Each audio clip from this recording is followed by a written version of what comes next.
Give me a worship song. The worship song. This not fine. If you love God, turn us. Assistant St. John's. Anyway, I'll be on your feet. Please. Don't talk. Sorry.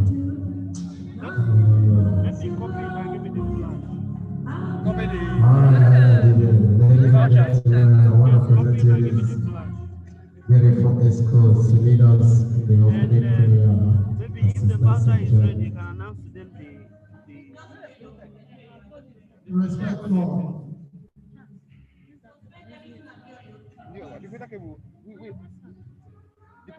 Why this is not this person? In Jesus' name, our precious and everlasting Father, we thank you for today. Lord, we thank you for the SUBNET2021, which will lead us to This thing is not saying. Lord, we pray for the city's Bible today. Lord, we pray and we ask for your success in the mighty name of Jesus. We commit the HOD, leaders of this program, the executives, even the speakers, to your hands. Lord, we pray in us about to start. We pray that you come and start with us, come and open this event with us in the mighty name of Jesus. Amen. Therefore, we open this program in the name of God the Father, the Son, and the Holy Spirit. Put your hands together for God. Put your hands together. Now keep on standing. Keep on standing. Keep on standing for the video. Keep standing. Keep standing. Let's take the national anthem. 1, 2, 3.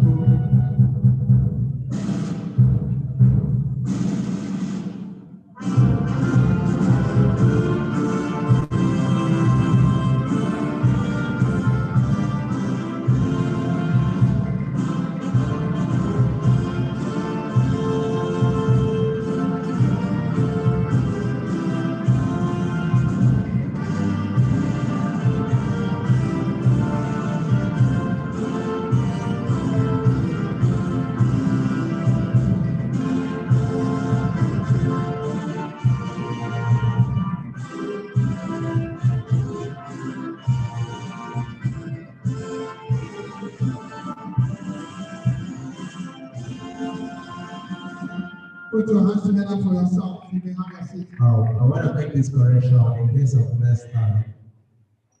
Because the Nigerian we did and anything they said you must abide. In case of next time, anywhere you are observing the national anthem, please stand by. Anywhere you are observing the national anthem, make sure you stand by. Don't loitering, because you will move somewhere, some places tomorrow. End of the day, you fuck yourself up. All right, I will say that I want to recognize from afar as we are taking the national anthem. I observe the entrance of the president of our department. Okay. Ladies and gentlemen, put your hands together for Praise God, John Bosco. Please, comrade in brackets. Thank you. Encourage your president, please. You are welcome, sir. All right, ladies and gentlemen, I want to present to you the members of the high table for this ladies forum of today, SUBNET2021. Okay, ladies and gentlemen, with the sense of entertainment this morning, I want to recognize with humility to the high table, the SUD Vice President. Ladies and gentlemen,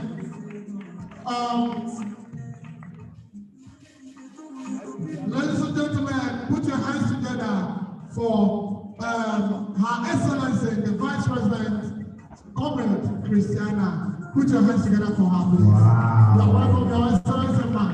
Wow. The ushers, please welcome What a my beautiful Vice sexy President. lady in the building. Put your hands together for her. Do you think that it's easy to be an Put your hands together for your fellow woman now. You are welcome, man. You are welcome. Okay, with the self-recognition mode, I want to recognize the Emeritus Knuckles VP 2017-2018. Ladies and gentlemen, put your hands together for Comrade Joy. Comrade Joy, please put your hands together for her. Where is she? Please usher her to the high table. Comrade Joy.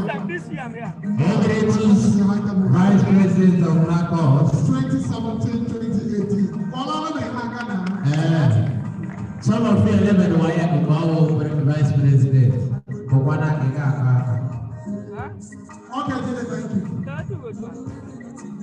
Okay, now we go. All right, ladies and gentlemen, with the sense of arrival this morning, it might interest you to know, and I want to inform you, the Center of Commission mode to go to the accountable head of department staff advisor. Ladies and gentlemen, put your hands together for head of department staff advisor. All of people.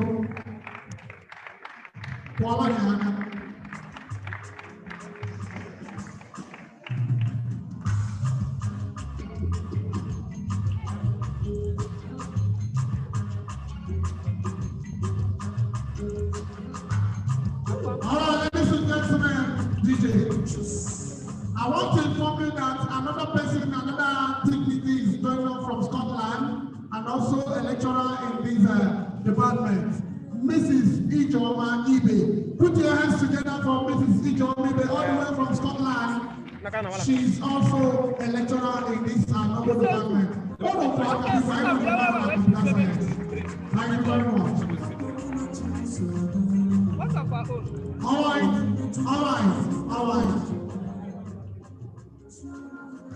right, ladies and gentlemen. Is also Ladies and gentlemen, I want to recognize Sauche. Already we know Sauche in our department is occupying many positions and by the special grace of God, he's also one of the lecturers we respect so much and doesn't joke with students and his lecture. Put your hands together for one of the handsome lecturers and young lecturers in our department, whom the Lord has been blessing to educate us. Put your hands together for him, please. The NACO staff advisor of this noble department. Put your hands together for this young man. Yes. You are welcome, sir.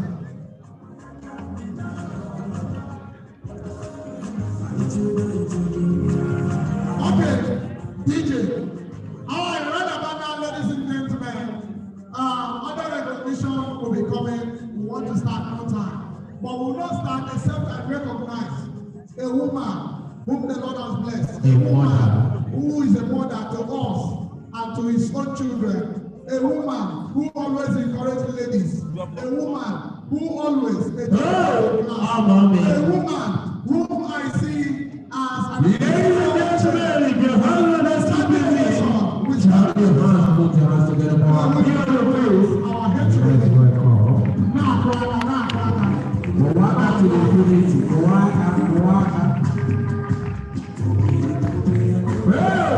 Watch a mommy get tired. Mommy get tired. Mommy transfer. Wow.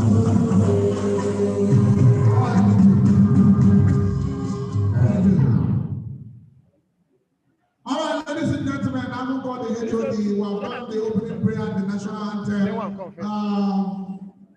My HOD, Your Excellency, the Vice President of the SUD, here present, the VP, the Department in Computer Science, President of Computer Science, and the former VP 2017-2018, the staff advisor, the technical crew, members and fellow students, at this point in time, and the MC. I want to hand over the microphone to the Vice President of our department, that is Computer Science, to do his opening speech. Sorry, to do her opening speech. You are welcome, man. One applause. One mic. Everyone in the house, one applause. The school management staff, head of department of science, the lecturers of the department, the members of the student union government, the executive of the Nigeria Association of the visiting members of NACO South, all invited Nigerian students. The Nigerian Association of Computing Students welcomes you to our Ladies Forum for the 2019-2020 academic session. And it's with absolute gratitude I appreciate God for making this day a reality. We as members of this institution and an association have passed through one of the toughest times that have greatly impacted on our lives and activities generally. And in all this, the Almighty God has been our guide. And to this and many more uncountable blessings, I thank God on behalf of the students of this association. I deeply appreciate the head of the department, Dr. Mrs. Ijoma, for her relentless efforts to bring the best out of me and for the success of this great department and her students. Mommy, thank you. Our able staff advisor, Mr. Uchewogu, we sincerely appreciate your continuous support, advice, and guidance to making this event worthwhile. To the NACOS president and all members of the NACOS executive body, I want to thank you all for all your support, your advice, and collaboration to achieving this event. I also appreciate the lengthy effort of my grand predecessor, Amadikwa Joy, the Vice President, NACOS, 2017-2018 academic session, for all your remarkable support, suggestions, encouragement, guidance, and for being a pillar to making this event happen today. To all members of the technical team and every other team, thank you all for working with us in achieving this great event. All attendees of this great event, thank you for your support and your audience from the start of this event to this day, the last day of the event. I appreciate you all. During the electoral process that led to me becoming the NACOS Vice President, I promised to get student developers committees to this school for the benefit of our students. And so far, we have fully represented in our midst the Google Developer Student Community, led by Mercy Muna Johnson, HND1 student of Computer Science, Microsoft Learn Students Community, and the Open Source Africa Community, led by me, Comrade Kotukudo Paku. I and my colleague, Michelle Charles, lead for the Polytechnic Group, and with the support of our founding members, we organized an IT seminar for students in this institution in March 2020, just before the lockdown. I therefore encourage every student of the Nigerian Association of Computer Students to join these communities and actively engage in their activities, as this is not only an opportunity to learn new skills, but also a great avenue to stay abreast with the rapid change in the tech ecosystem while building a sustainable network. SUBNET2020 is providing you with relevant skills around different areas of ICT and providing you with a launch pad to your career goals, leading to an exponential growth in both yourself and the Nigerian economy, has finally come to the grand finale day, the latest forum. Through the past 2 days, I believe we gained diverse resourceful information that has sparked our curiosity, and I anticipate the evolution of great women and men in ICT. Today, the latest forum for the NACOS conference, as well as await the unleash of the bumper pack of ideas, resources, and information. Awaken your consciousness and make sure to leave this event today with one remarkable thing from all the impactful sessions. Take notes, try to understand, try to put into practice what you've learned, and also ask questions when necessary. However, today's event is not only meant for females, but also for the males. The sessions are IT concentric and are tailored to a specific, and are not tailored to a specific gender, but are open for all. As we progress into today's events, may we observe a minute silence for all our departed members of this great institution and association who would have been with us here today. May we rise and our feet, a minute silence for those that wish to join us but they are not here.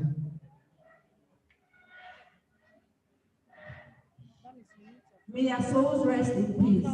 Amen. Once again, I welcome you all to NACOS Ladies Forum, and I wish you all the best and an impactful day. God bless NACOS. God bless never created to learn. God bless the States. God bless Nigeria. I remain my humble self and go to the thank you. I put your hands together for congratulations to invite president of the department. Thank you.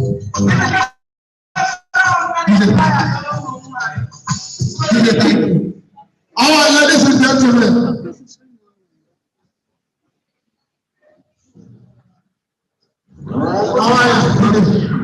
All right, ladies and gentlemen, as that opening speech was going on, I saw one of the women who respect so much in our department, Mrs. Comfort, Assistant Staff Advisor of NACOS. Please put your hands together for her, please. Thank you very much. All right, DJ. All right, ladies and gentlemen, right about now, we are progressing. I believe you are enjoying your day. The beginning is smooth, and we believe in God that the ending will be sweeter. Now, right about now, ladies and gentlemen, I want to hand over the microphone to our HOD to give us her keynote speech by Dr.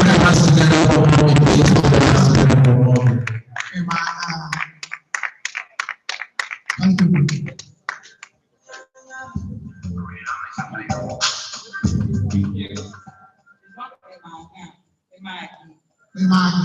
Thank you for having me. Director, even though he's not here, I know that he is here in the SUG, my colleague, able NACOS advisor, and he is a co-assistant. Beautiful ladies in our midst, and young men. Thank you for coming. Good morning, good afternoon, good evening. For those of the participants or at the audience viewing from the other side of the world or around the globe, you're welcome. The truth of the matter is that I don't even have any write-up or prepared for the keynote address that the VP, Ms. Ndokako, asked that I made. But please, we'll see what I can talk about within the next 10 to 15 minutes she stated out for these particular assignments she has given me and NACOS as a body. Today, which is the third day in the week, NACOS Week, Team SUBNET 2021 is majorly the Ladies Forum, aka Ladies in IT Forum. Ladies in IT Forum, or lovers of IT, ladies lovers of IT Forum Day and program. We thank God for giving us this opportunity to study this course, or in the process of studying this course that is IT related. It is a huge privilege. It is a huge training, is one of the most trending courses on the stop through the net. You will see that of the truth. Everything is looking, every aspect in our life, every sector in the society is looking up to us to help them save time, save cost, increase speed in solving problems. True or false? True. Is a huge truth that we are looked upon to solve problems for the world. The worst of it all is the crisis period of COVID-19 has opened the eyes of men and women, whether in the science field or in the business field or in the arts field or in the management field. It has opened their eyes to the fact that they need us to solve so many problems, because COVID-19 made us to run into our different shells, cocoons, holes, to hide from an unknown and unseen enemy called COVID-19, the virus COVID-19. Life had to still move on. We're not saying that life has not been moving on, or some digitalization has not been taking place before COVID-19. Digitalization has been taking place, but it's the speed in so much that the world helpless without the technology, without ICT. Ranging from business down to healthcare, to the banking sector, to the manufacturing industries, where robotics needs to be put in place. Robots are tireless machines and behave like human beings. They can't go for they won't riot, they won't go for strike, they will say they are tired. And life had to move on, businesses had to move on, the e-commerce had to come into play. The health, people need to speak to a chatbot, form of a robot, soft robot, and so on and so forth. Artificial intelligence took over drastically every single thing, ranging from what we use in our homes as women, as men, down to whatever you can mention in the society, even to the religion. They stopped us from attending church services, but we were able to achieve our spiritual growth through digitalization and the technology in ICT. It stopped us from going to the marketplace. The pandemic stopped us totally from entering the marketplace, entering shopping malls to get some goods for our daily needs. But digitalization pushed away that, averted that hungry spike that was about to take over. The COVID-19 stopped us from going to school, but the e-learning, the technology geared up. A lot of learning processes are going on the internet. COVID-19 tried to stop us from sitting and hugging each other and meeting with each other and talking to each other and having a traditional mode of living, both the traditional study, where you meet with your lecturer, the lecturer meets with you, you ask questions and you talk with him or her in real time. But ICT also came in and also gave us some robot lecturing, some CAIs, computer-aided instruction or learning process. All these things, if I mention and talk about this, the great the implication of ICT, the effect of ICT in the society is huge. And then we'll talk about the ladies. As we mentioned here, you can see that so many things cannot do without your knowledge of ICT.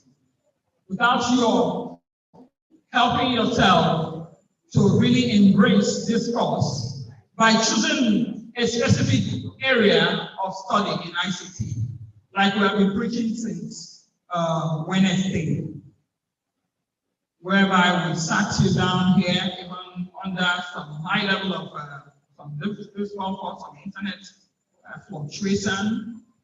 We saw that zeal amongst students. They wanted to understand this holistic, this thing about computer science, and then where do I fit in? How do I fit in? What's my passion? What will I hang on to till I get to that fulfillment stage of my pursuit in ICT course? And then yesterday we went further to dividing, getting to some hands-on practicals and some workshops on this same various topics, even though we had so many people online.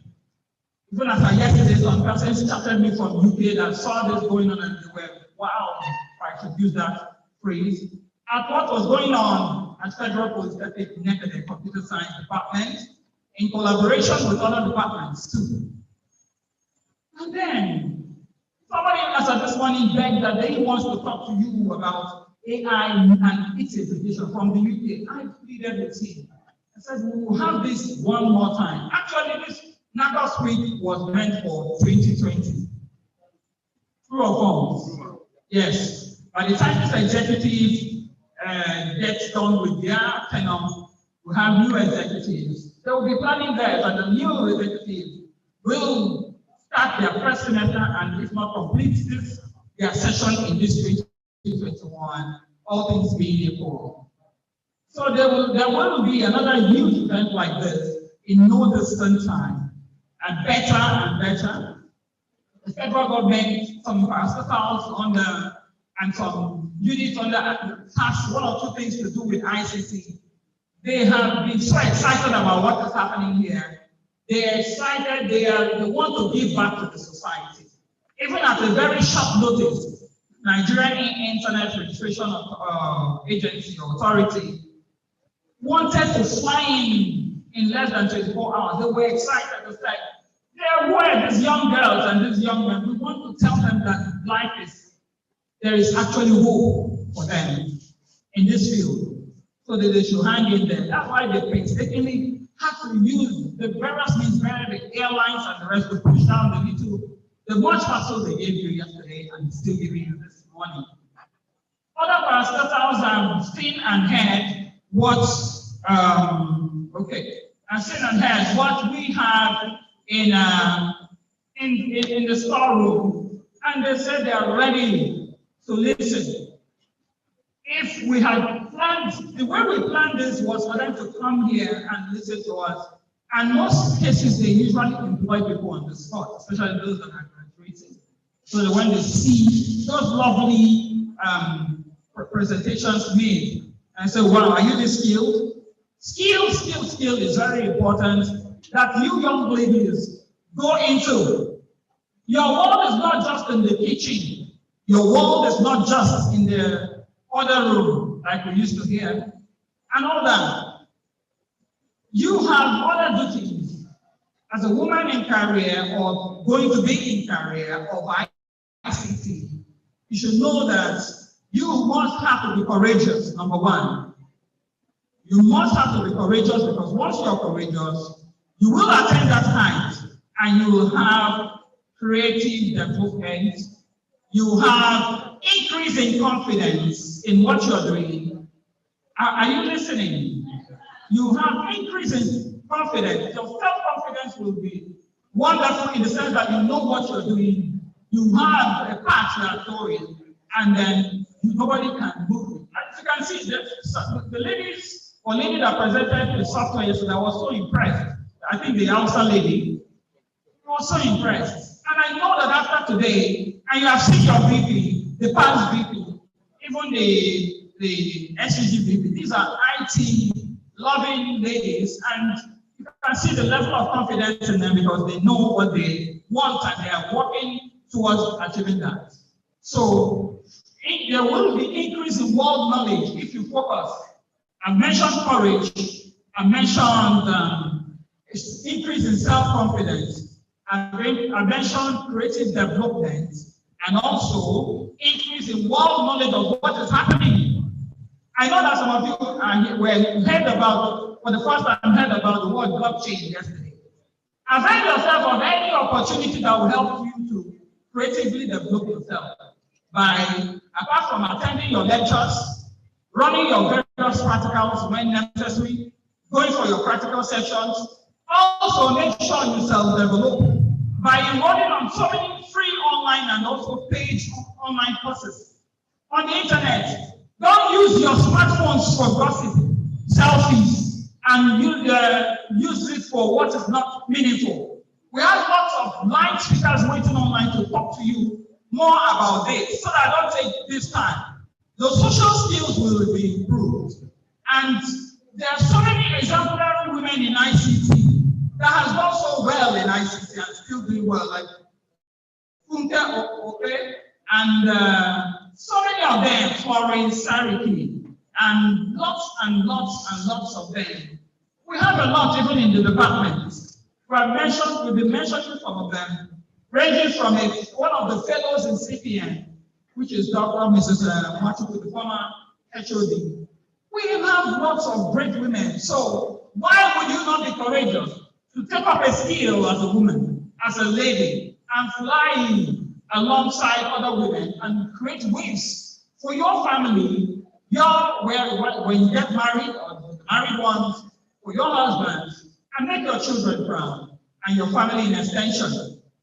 I want to also stop at this note to tell you that if you're a woman in ICT or in tech, a lady in tech, it doesn't give you room to be disrespectful to the male folk.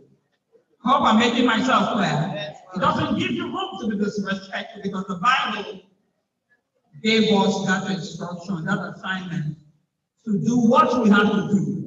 When you start to disrespect even your fellow women folk or your male folk, or you become so proud that you're making it, you're hitting the mark, you're there, that is when you start to fall. That is when you start to crash as an IT professional.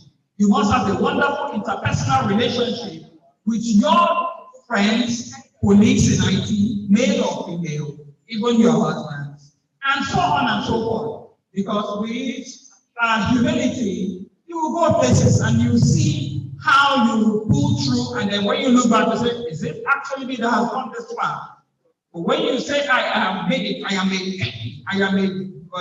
blogger, I am a Google expert, I am a Microsoft expert, people don't talk to you, men don't talk to you, your friends don't even get close to you. You will not last on that track.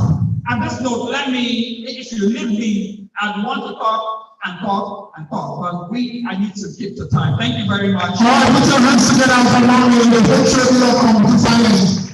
You know no better than that, and you just raise hands for her. All right, ladies and gentlemen, thank you, DJ. Without wasting much of our time, I want to invite the second speaker. Ladies and gentlemen, put your hands together for Zina Abubakar. Please put your hands together for the second speaker. The crew members of the let's go.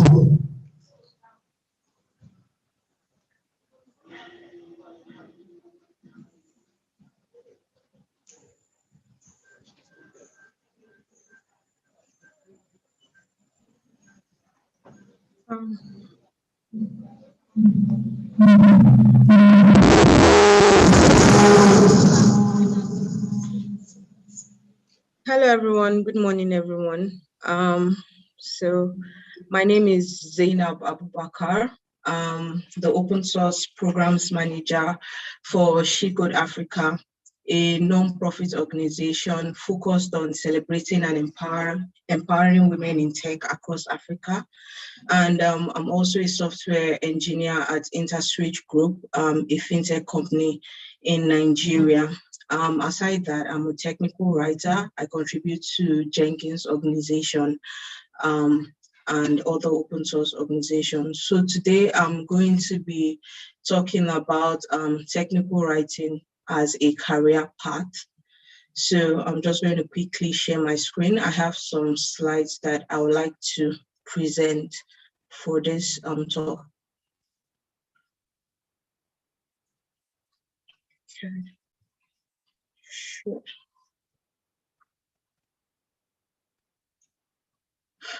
All right.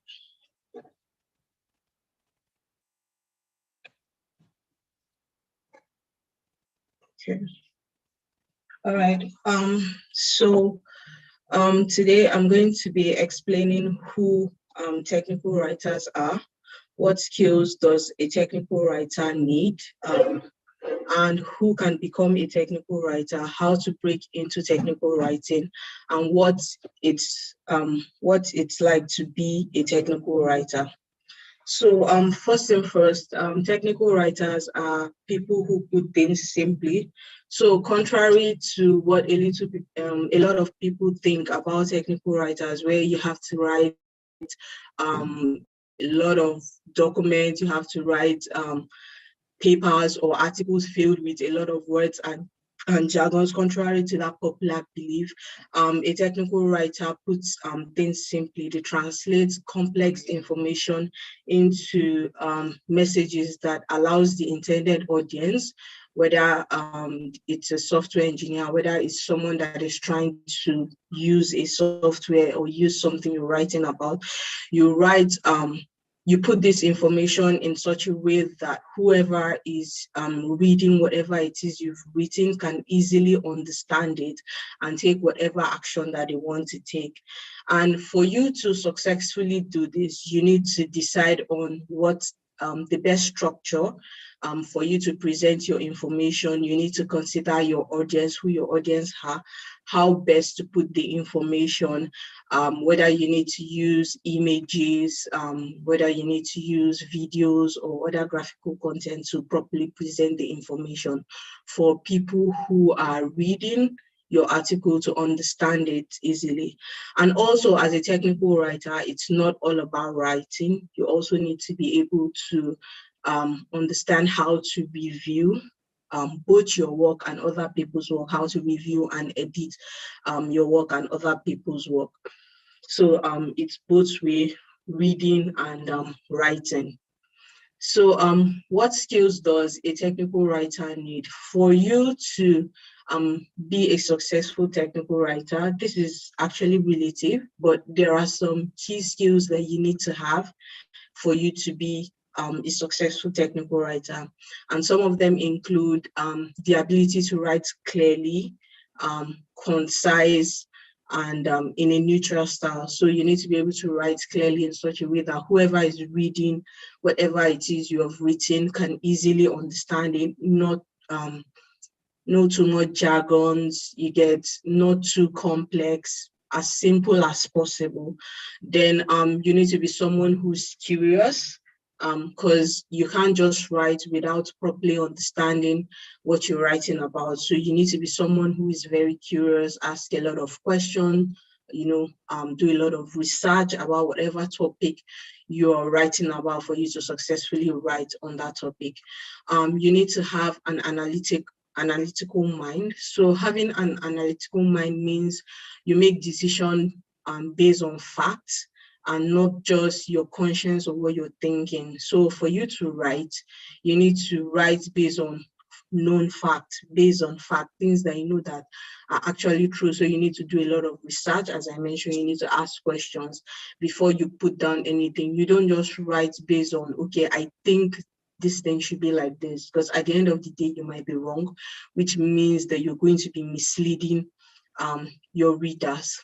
Then you need to have be at ease in interacting with busy scientists, engineers, illustrators, SME, and things like that. So as a technical writer, part of your role is going to include relating with a lot of people, different type of people, depending on the field that you are. So depending on the field that you are, you might need to relate with subject matter experts, people who are experts on whatever you're writing, because you're not expected to know everything. That's another misconception. So when you're writing, you're not expected to know everything about what you're writing, but it's expected that before you start writing, you get enough information on whatever it is you want to write about before you start. So this is where you have to relate with people who are very knowledgeable on whatever you're writing about, software engineers, SMEs, and other people like that before you start writing. So you need to be able to interact with all these people for you to successfully be a technical writer. Then you need to have audience perception. So when you're writing, having a perception of your audience helps you write better. So when you know the kind of people you are writing for, it helps you write better, and it helps your audience, your targeted audience, understand you better. So for instance, if you're writing like a how-to guide for beginners to explain probably how to use a software or how to install something, and you know that this topic is for beginners, so when you're writing, you write with that audience perception in mind. I'm writing is for beginners, so you're not expected to use ambiguous terms, things that you are going to be too complex for beginners to understand. And even if you want to explain a complex term, you have to break it down to the level of the beginners, the level at which they're going to be able to understand whatever it is you're writing. And finally, research. So interacting with SMEs and is part of research also, but aside that, you might need to read, you might need to scout the internet, for information and things like that before you write. So you need to be able to research before you write, and this is one very important skill for a technical writer.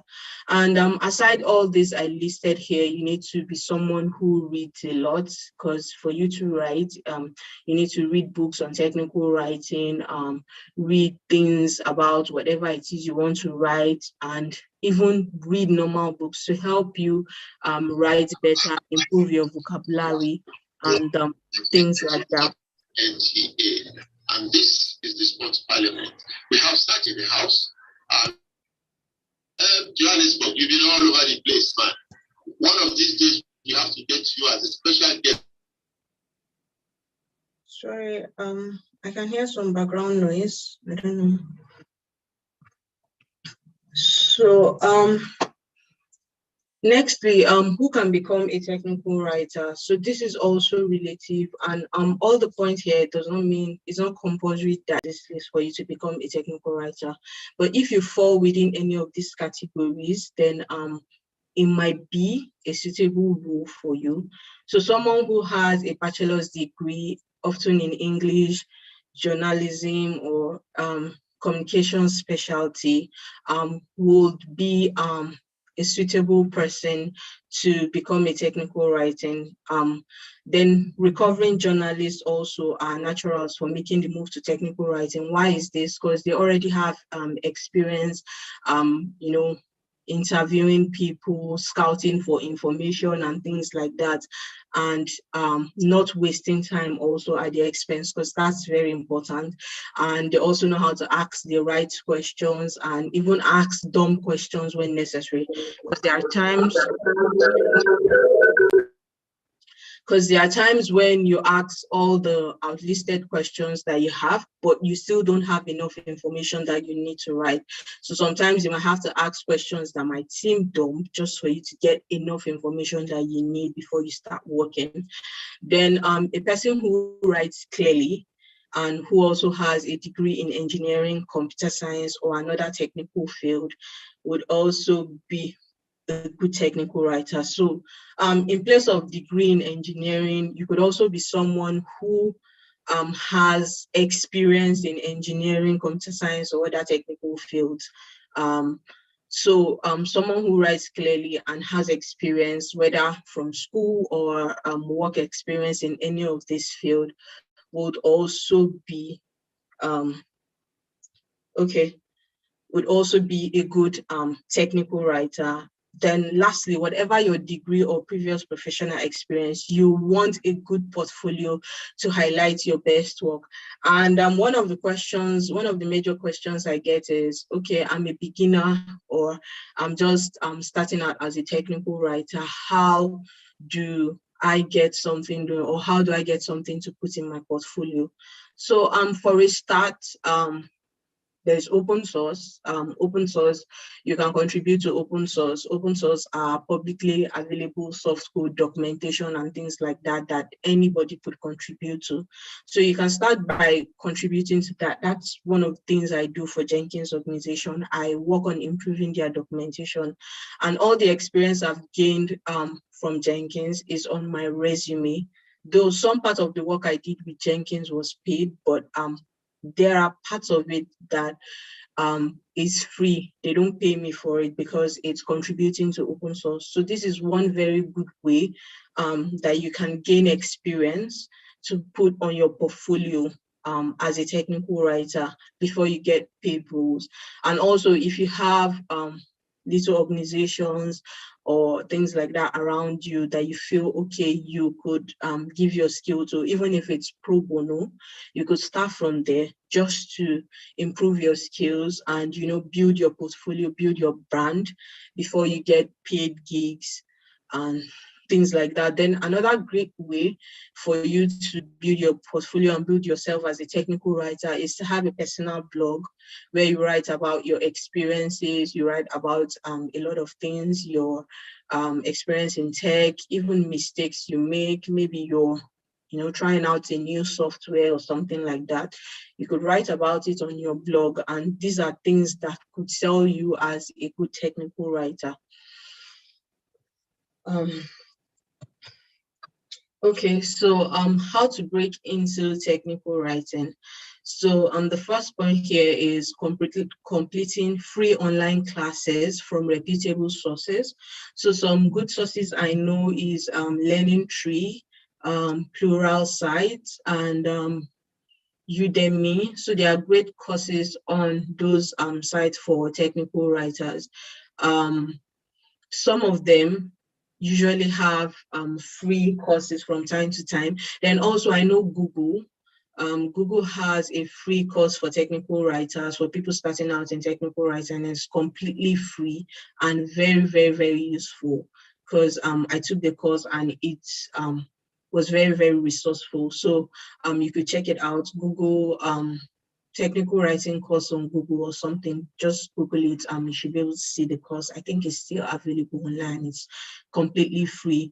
Then secondly, enrolling in a college or university that offers technical writing classes or even degrees. This is not compulsory, but if you can, it's something that could help you to break into technical writing.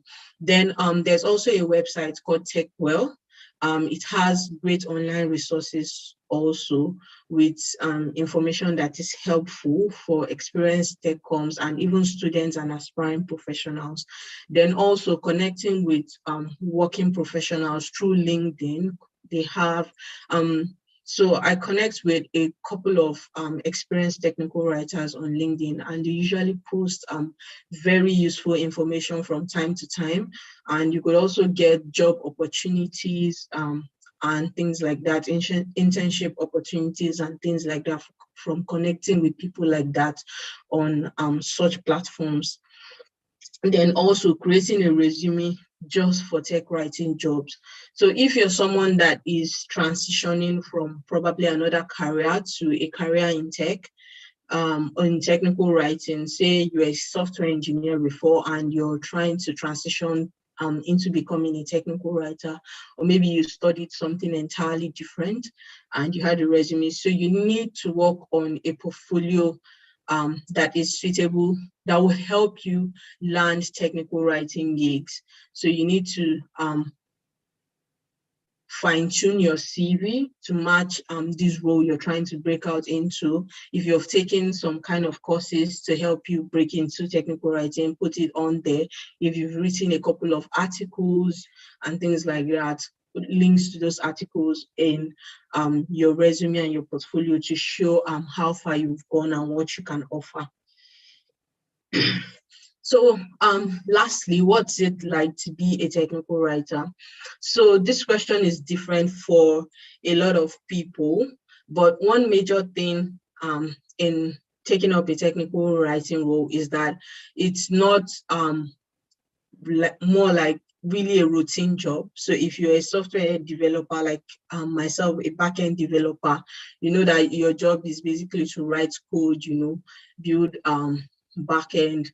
But as a technical writer, today your job might be, okay, we are building a new software and we want you to document a how-to guide on how to use it.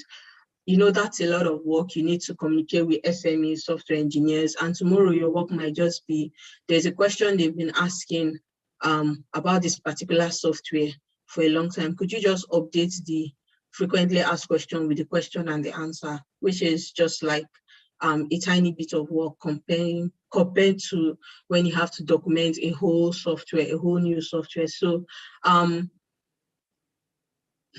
the technical writing role is relative, and as I mentioned, some people might say it's dull.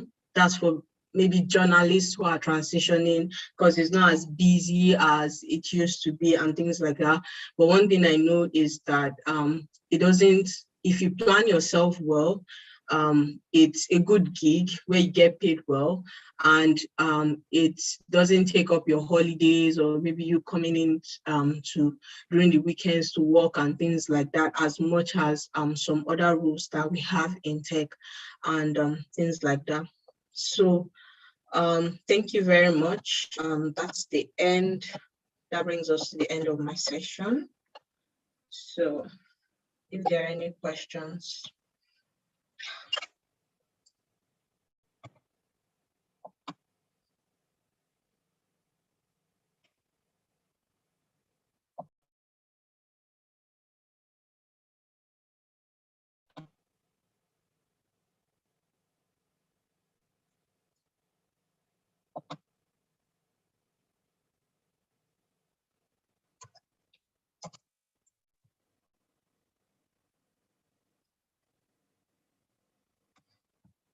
She's still online. For those that cannot have the zeal to speak out, just note your question down. As we are progressing, we'll answer question. Thank you, Zainab, for joining us on this session. Thank you very much for your questions. While we wait for questions, if there are none, we'll move on to the next session. All right, ladies and gentlemen, as we are waiting for your question, may we progress to the next item. Right about now, ladies and gentlemen, put your hands together as we invite top speaker for today's program. No other person rather than Mrs. Ibe. Put your hands together for she will be speaking with us in the next 20 minutes. Thank you.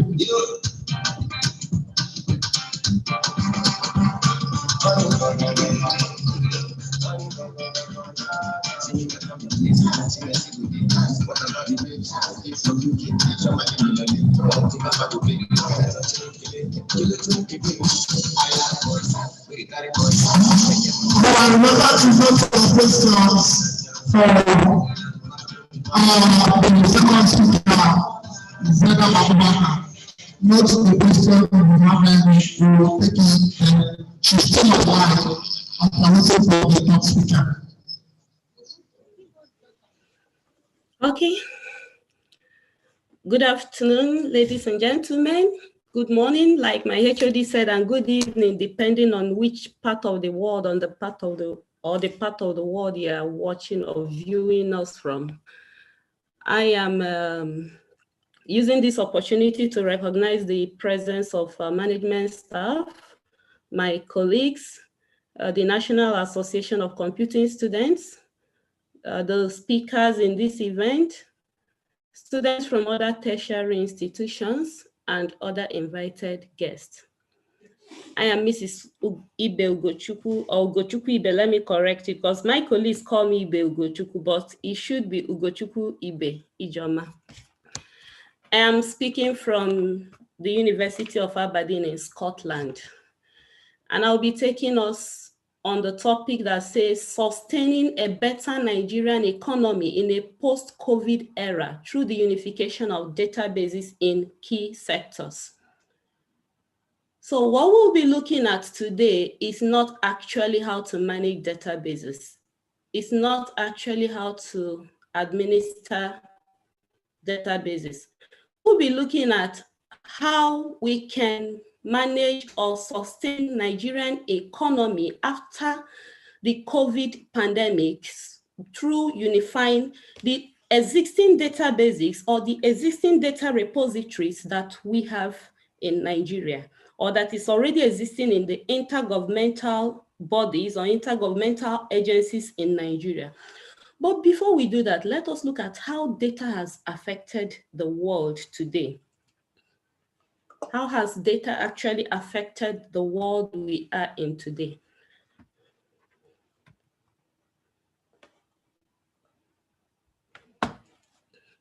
Sorry, just give me a little time to move.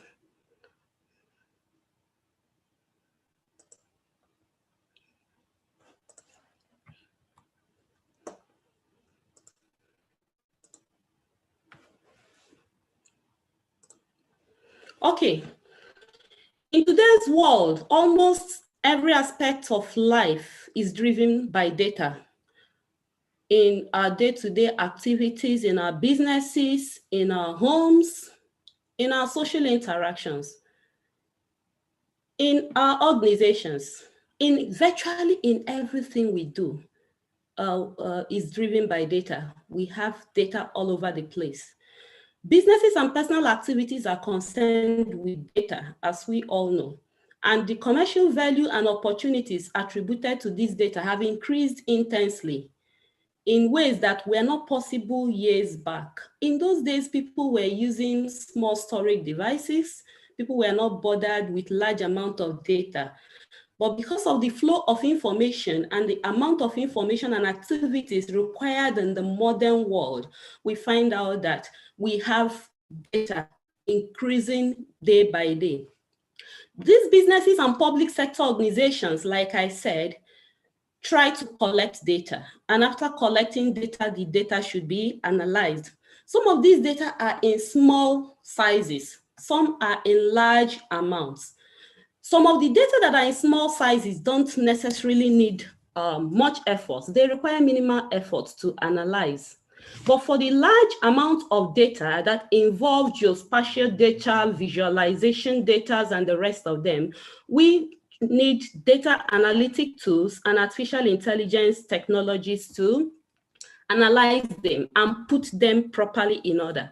But the question is, how is data activities managed in Nigeria? What is the situation of data activities in Nigeria as it concerns Nigeria? Because we are looking at how it affects the economic development or how it can sustain the economic development in Nigeria. You can agree with me that Nigerians participate in not less than 4 data capturing processes every year, every now and then. Even as a Nigerian Association of Computing students, you discover that after the data you've captured or collected during the course of this event, next year, you collect another data. Instead of updating, you start afresh to collect. Now, we are not just talking about the students. We are looking at institutions, we are looking at government agencies, and we are asking, why can't we merge these data? Why can't we synchronize? A few years ago, the Nigerian Communications Commission mandated all GSM users to have their data and biometrics captured. And some persons or some citizens or some Nigerians registered more than one mobile line because, of course, most people have more than one mobile line. But the question is, the same question, the same data that was collected from one subscriber to register one line was the same data that was collected from the same subscriber to register the second, third, or fourth line, leaving us with multiple records for a single individual or for a single citizen. Let's look at another example. The Independent National Electoral Commission in 2011 made the Nigerian citizens to pass through strikes by queuing up for weeks trying to have their voters registration card. Same process was repeated in 2014. Yet another process was repeated in 2018, shortly before the election. There are numerous databases being maintained by various government agencies in the country, but there are no efforts by any of these agencies to verify how accurate and how correct these data are. And there's no verification exercise in place by the government to check these different databases. One can easily, for example, I can provide a separate data in another agency with a different home address and provide a separate home address with another agency. Take, for example, I am going to the bank for BVN. I give a different address. And I am going to register for driver's license in Federal Road Safety Commission. I give a different address. How accurate is the data? How do we verify? How do we set up verification exercises to know that whatever address or whatever data a citizen is providing is correct and accurate and can be traceable to that citizen? But the big question is, what does the government agencies do with the same set of data that has been previously collected? Why do they keep collecting the same data set every now and then for the same purpose? Has there been attempts for centralization? Let's look at a recent attempt. The Nigeria's Minister of Communication and Digital Economy is trying to propose a unification of the country's database by replacing the bank verification numbers with national identity numbers. His reason is that BVN is a regulatory agency's policy, while national identification number is a law for every citizen and legal resident in the country.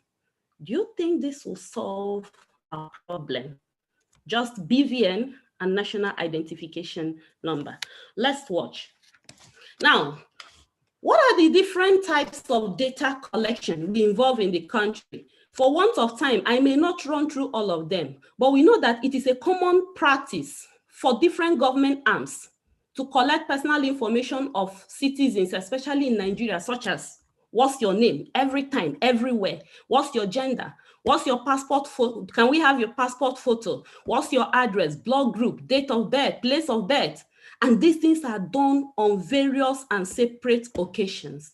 Seen in situations like when you give birth to a child, you do registration. You give the details of the child, the name of the child, the place the child was born, the village where the child is from, and the rest of them. And you see this same information repeated in some other government arms when the child is growing up, like when the child gets an employment or goes into school, being registered with the Universal Basic Education or Secondary Education Management Board or Federal Ministry of Education. Or when the child grows up and wants to start driving and is trying to apply for a driver's license with the Federal Road Safety Corps. Even when you apply for driver's license and it expires, when you want to renew, you get back and you are captured on exactly the same type of information or the same type of record you provided. These are examples. What about our pensioners that queue for weeks? That queue, and some of them fall, some of them have one crisis or the other, and they have repeated data capture, and so on. Let us look at the data repositories in Nigeria. What are the major data, some major non-data repositories in Nigeria, and let's see how how far they have gone, how good are they? Do we think that these data repositories can be merged? Do we think they can be synchronized, and can they help to sustain our economy? Basically, there are multiples of biometric data sets currently available to the Nigerian government. We all know that anyway. And the banking sector, for example, has done its bit by launching a unified and unique identity system for all bank account operators in Nigeria. We all know that through the BVN. But the BVN size as at December 2020 was 43 million. And as at July, as at 31st March 2021, that was 2-3 days ago, the United Nations data is stating that we have 209 million Nigerians. Now check the difference, check the balance. So it means that only 43 million Nigerians, since BVN is unique to the citizen, only 43 million Nigerians have actually registered for BVN in a population that is estimated to be 209 million. Now think of it. What are the consequences? What do you think we'll be losing? What do you think will be the effect on our socio-economic development? Now, among these existing data repositories, the telecommunication industry has the largest database for their subscribers. If you go to the recent data by the Nigerian Communications Commission, published July 2020, you find out that we have 285 million active GSM subscribers. So what it simply means is that it is even overflowing. So if we are 209 million Nigerians, why do we have 285 million active GSM subscribers? It still boils down to the question that, or to the problem of one Nigerian having multiple mobile lines and being registered separately instead of registering one line and tying it to the other mobile lines of that citizen or that subscriber or that Nigerian. So considering the fact that people have more than one line, it's not a problem, but the database structure or system should be such that an individual should be uniquely identified, then every other details tied to that individual. Now let's look at the major problems, because there are primary problems to this unification. The primary and simple reason for data uncertainty in Nigeria, well, we understand, me and you understand, because different intergovernmental organizations have their own IT systems. These IT systems are not shared with any other agency. They are not synchronized. The result is that there is monotony. There is monotony, there are inaccuracies. There is no trust. Regularly, governments keep investing on human and capital resources. For each data capture, you can imagine the amount of resources, the amount of money that is invested on the human resources, the infrastructure for the data capture, for every data capture done periodically, because there is no uniformity. So data entries and data schemes, data entry schemes, data collection in Nigeria is actually not helping if it is done frequently. It is not going to help us sustain a better Nigerian economy. So what we are looking at is synchronization. We are looking at uniformity. We are looking at unification so that we will stop wasting resources, so that our gross domestic product will be better. What are the other factors? Apart from uniformity, synchronization, having different IT systems, not being able to trust each other's data repositories, there are some other factors. Broadband connectivity is a major issue in the country. What about data privacy and security? A very big issue. What about encouraging IT experts and available IT experts that will take over the job or the project of unifying this data? A big problem. Then what about electricity? Electricity is a major problem in the country. Now, we are not even looking at smart grids. We are talking of renewable energy. If government can sustain renewable energy like solar, renewable energy like using biogas, then we will now say, okay, let IT experts start from somewhere. And when we talk of IT experts, we're not just looking at database administrators who do the cleaning, who do the mining, who do the warehousing, and the rest of them. We're also looking at network engineers that will connect the IT infrastructures for connectivity.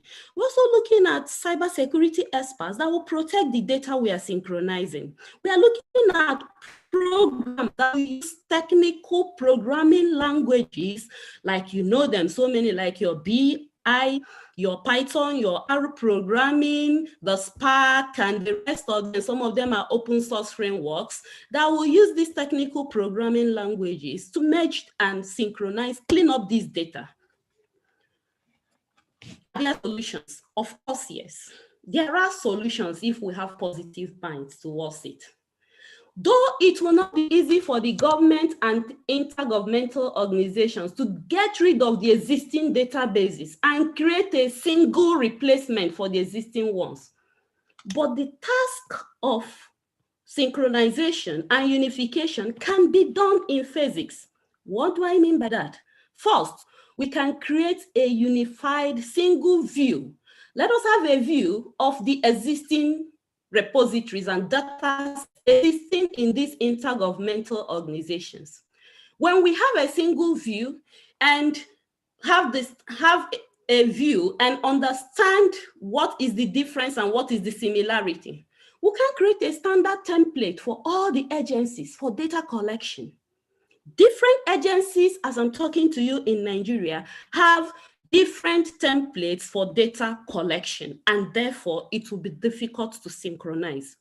So by the time we look at the existing records and know their similarities, we should be able to have a standard template so that all the agencies will be involved on How the new data will be collected. At this phase, the simple records can be deployed if they are minimal records. If they are simple records, we deploy them with minimal efforts.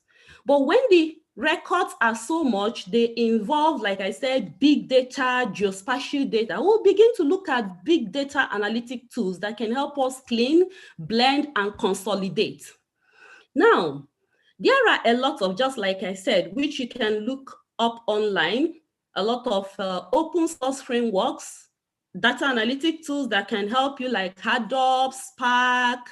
Then there are other ones like BI, R programming, even your Python programming. Now, records can be updated in future. If a citizen happens to come with an added or there is need for an update, there should be update instead of creating multiple records. Are there benefits of database unification? Assuming Nigeria decides to invest into that project, of course, there are a lot of benefits. A centralized database helps in national planning, helps in economic growth, and plays a much bigger role in driving socio-economic development. It allows citizens to access amenities. Because we don't have a centralized database, it is difficult for some citizens to access amenities with reduced resource demands. The resource demands are high because of the problem of synchronization. A unified database will also help us to curb fraudulent activities and drastically reduce internet and banking scams and some other financial scams and financial problems.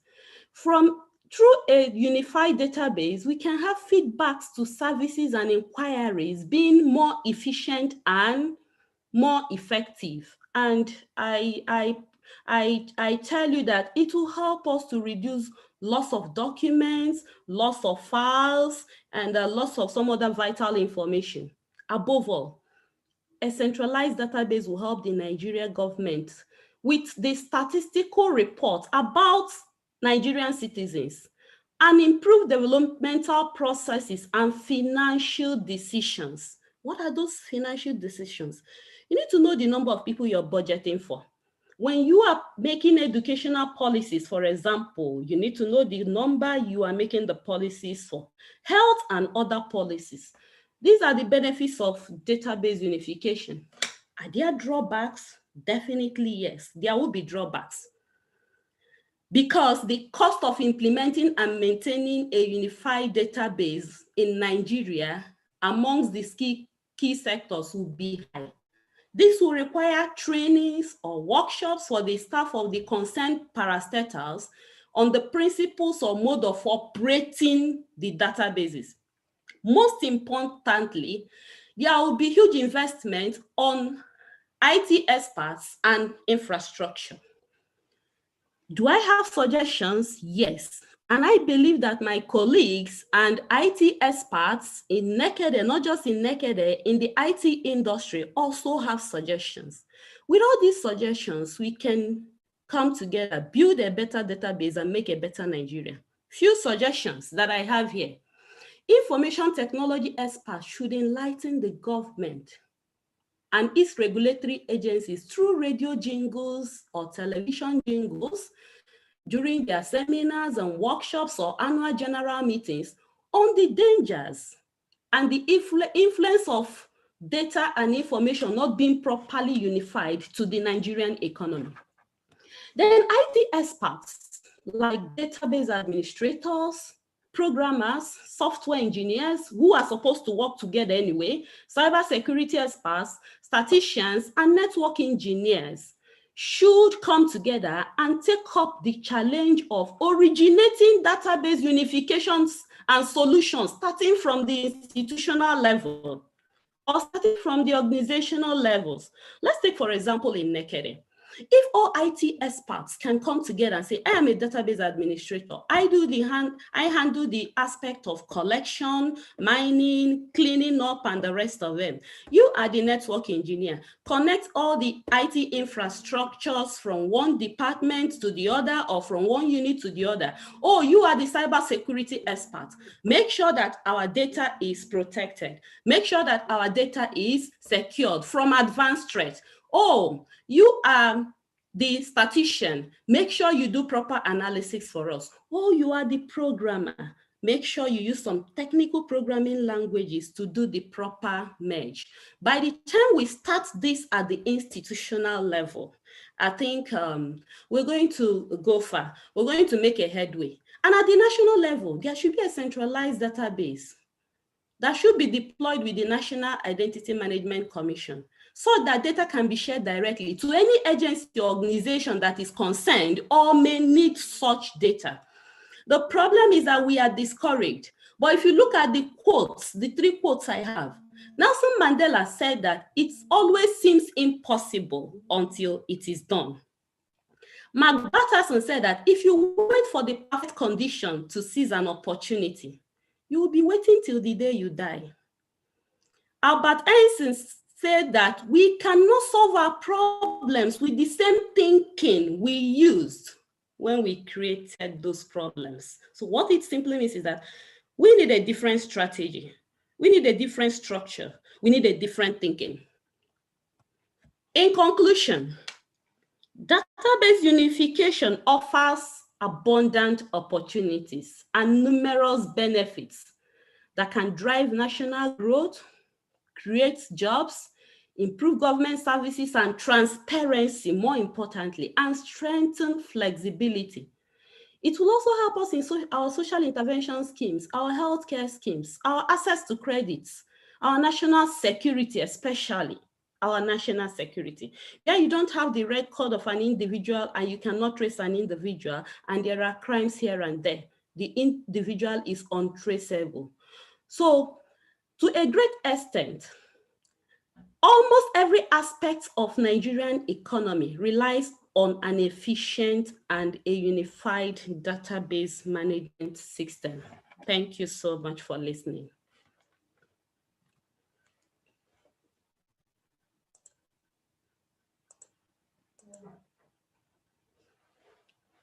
Note down questions. She's still online, I hope.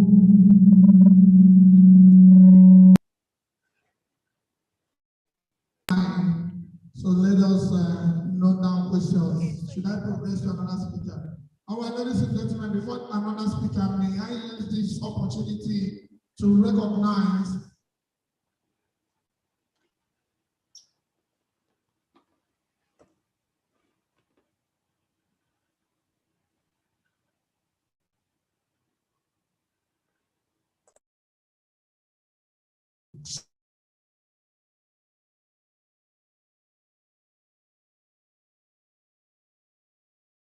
all right, I want to recognize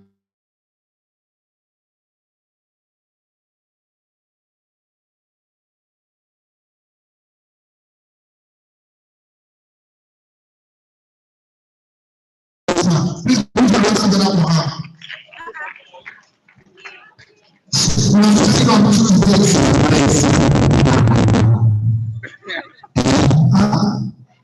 Coach is very well playing on Tuesday.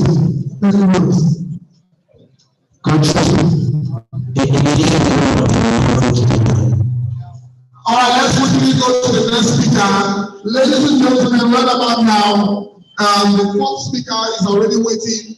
The fourth speaker will be taking us on building a career through open source. No other person, no other.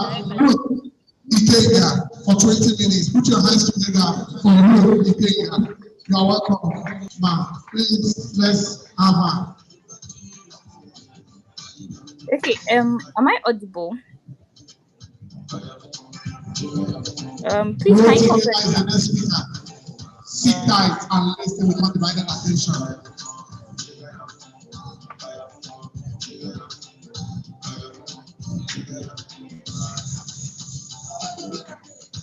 Sorry, I'm audible.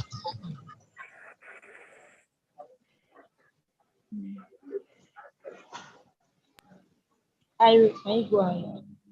Okay. So really very right. Like use my currently I have like an empty use my video or I can't present a slide, but I'm going to like really talk about a lot and also try to get a slide back through of the different things I'll be talking about. Just try to get it back. I'm currently on transit, so I wouldn't be able to share my video. I'm really very sorry for that. Uh, let's go to what we have today. I know I have like 20 minutes. So I'm going to be talking about building a career in open source, right? So back to me, like the moderator introduced, I'm Ruth Ikega. I'm currently in Port Harcourt and I'm a backend developer and also a technical writer. And yeah, so I'm currently in Port Harcourt. So like I said earlier, I'll be talking about building a career in open source. So I don't I'm talking to computer science students. So I wouldn't go ahead to like I just assume that you know everything. Like what I want to start from, what exactly is open source? What is open source about? When you say a project or a software is open source. So basically when a software is referred to as an open source software, it's a software that is free, is you can redistribute it, you can modify it, you can contribute to the code base, you can also use the project as your own. You can do a whole lot of things with the software. So that's what it means for like a software to be open source, right? So a quick example would be looking at the Windows OS and the Windows operating system and Linux operating system. So for the Windows operating system is it's a proprietary software, right? And for Linux is an open source software, which means for Windows, there are a whole lot of things you cannot, like you can't see the code base, like how Windows was built from scratch, right? It's a proprietary software. It's guided by some kind of licenses. So you can't actually like see how it was built about. You can't redistribute it, right? You can't contribute to Windows except you are working in Microsoft, right? So that's like a very clear example. But on the other side, for Linux OS, you can redistribute Linux. You can change, you can look at the code base, how it was built up. You can do a whole lot of things with Linux OS. So that's like a brief on what open source is about. Like when you hear this project or this software is open source. So now the next question before I go ahead to, okay, how do you actually create, how do you actually like carve like a career path for yourself in open source ecosystem? So the next thing is, how do you get involved, right? So there are like different ways to contribute to open source software or an open source community. So you can either be contributing via code, right? You can either be contributing via code, solving bugs, fixing a whole lot of stuff, or there are also like non-code contributions, which could include organizing meetups, ranging to technical writing and a whole lot of those stuff, right? A whole lot of like helping out people in the community. So like there are like different ways that you can contribute to open source. And usually I would say the skill, okay, if you're a developer, or you're like a tech, or whatever space in tech, you're a designer, like there are different niches, like you could different ways you could contribute. You don't have to like be a developer, because maybe if you look at it from like a software position, right, you might want to say, okay, it's actually just for developers to contribute. But no, like designers are also, if you're a designer, if you're a technical writer, if you're a program person, right, you can also contribute to open source. So the talk here today is not centered on how to actually get involved, which you can also always reach out to me if you want like hands-on means like get involved. So going back to how to make a career path in open source. So now they are like, I'll start with open source internships that are available. I'll start with like explaining a couple of them, right? So now they're like different. There are two from Google, which is Google Summer of Code, right? If you've not heard about Google Summer of Code, I think this around this period is the period for applying to Google Summer of Code. So Google Summer of Code works like this.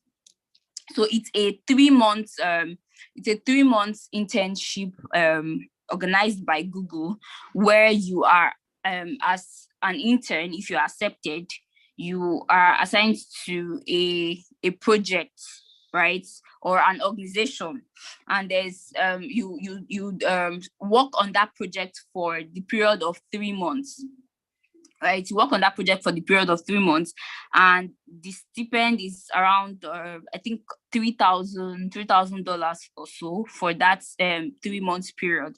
So there's an application process you go through. It's not like you just go and apply, and there's like an application process. You have to pick a project from pick an organization first, pick a project, then you apply. You write like a proposal to get accepted by the organization to that project. So then another one I would talk about, another internship is Outreachy. So Outreachy is it's mainly not that men not get accepted, but it's mainly for women and trans women, right? So it works the same way like Google Summer, where it's you are assigned to an open source organization under a project, and it's still the same fund, span.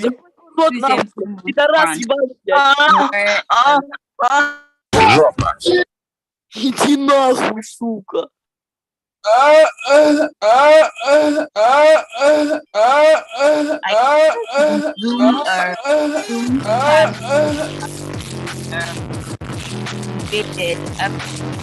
Maybe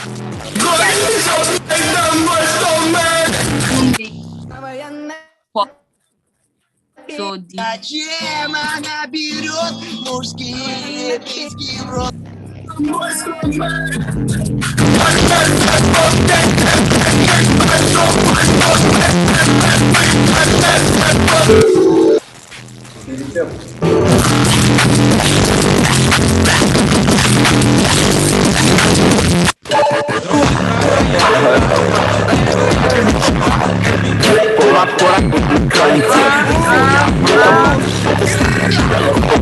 Парашютом, бензошутом,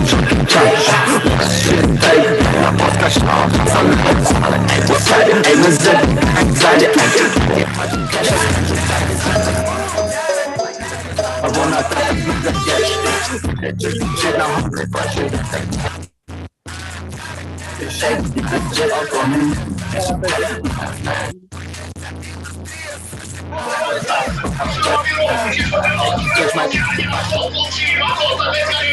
Będę wypłaciony tu.